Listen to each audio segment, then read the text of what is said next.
They weren't the stars of Don Owen's House of Action. They weren't cutting promos or holding gold. But they were here, sometimes just once, sometimes for a handful of nights. And their stories, no matter how small, still add to the fabric of Portland wrestling history. This is Portland Wrestling Obscurities, forgotten, brief, and barely remembered.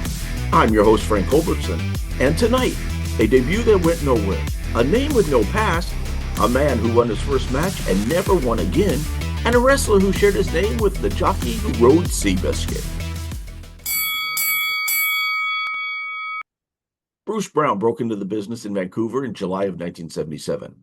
His very first match was actually a victory. He managed to beat the veteran Jack Bence. That's not a bad start, but that would be one of the only wins of his short career. Brown came to Portland on December 3rd, 1977, where he was fed to Jimmy Snuka. After that, he had a couple more matches in Vancouver, one single bout in Hawaii, and a final recorded appearance in 1981. In wrestling terms, Bruce Brown flickered out almost as soon as he lit the match. Some names pop up in the record books once and then vanish forever. Tom Ryan is one of those. On June 3rd, 1975, Ryan wrestled veteran Haru Sasaki at the Portland Sports Arena. He lost. And that's it. That is the entire record of Tom Ryan in professional wrestling. There's no trace of him in Vancouver. No trace of him in any other territory. Not even a clue if that was his real name or a stand-in. Tom Ryan could have been a green local kid, a one-night sub, or even a misprint. But on that night in 1975, he was in the ring. And that's enough to make the record. Now here's a story that sounds like it came out of a dusty old comic book.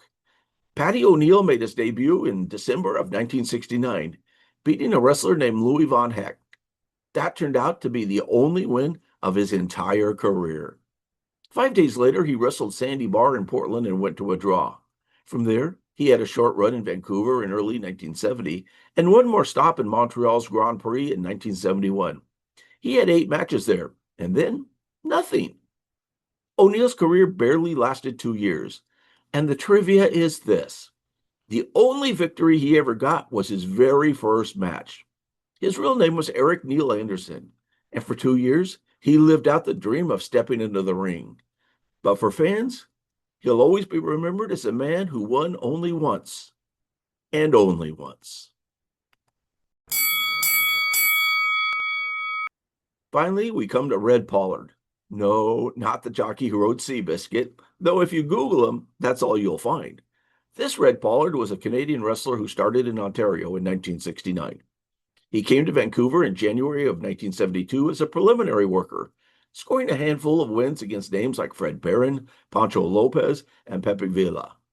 That February and March, he came down to Portland for 2 matches. First, a loss to Sabu, Manny Cruz at the time, then a loss to Rocky Montero. And then, like so many others, he was gone, out of the business by the end of 1972. He wrestled less than 3 years, and 2 months of those were in Portland. And yet his name is forever tied up with one of the most famous jockeys of all time. Obscurity within obscurity. Bruce Brown started strong but faded quickly. Tom Ryan wrestled once and disappeared. Paddy O'Neil won his very first match and never won again. And Red Pollard? He shares a name with a horse racing legend, but his own owner barely made the record books. That's the point of obscurities. Wrestling history isn't just the stars. It's also the shadows, the guys who stepped into the ring once, twice, maybe a dozen times, and then vanished.